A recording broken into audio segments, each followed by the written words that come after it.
Welcome, everybody.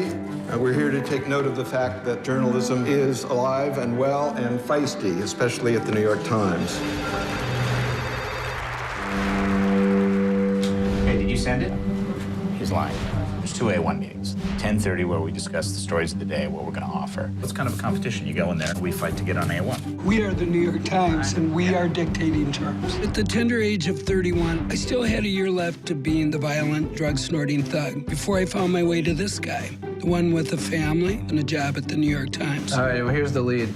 The Times was really where I wanted to work from when I was very young. I always had this idea of the place where great things happen and we're done. Oh, good, my sources are starting to come out.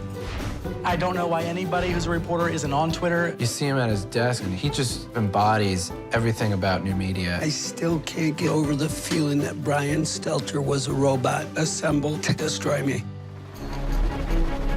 The old newspaper model is dying. It's this kind of collision of 2 worlds, and this new world that just kind of wants to crack it all open. So this is about WikiLeaks, which is a website. They didn't have to drop this off on the front step of NBC News or the New York Times. They just dropped it off on YouTube and waited for everybody else to find it. The bottom line is, WikiLeaks doesn't need us. In the immediate moment, we're in the middle of cutting 100 people out of a staff. How scared are you right now? I've been a single parent on welfare. This is nothing. I almost feel like I don't have a clear grasp on the enormity of the situation. Could the New York Times, go out of business? If you think of the history of these institutions, Watergate, Abu Ghraib, I think we're at a dangerous moment in American journalism. Some stories are beyond the database.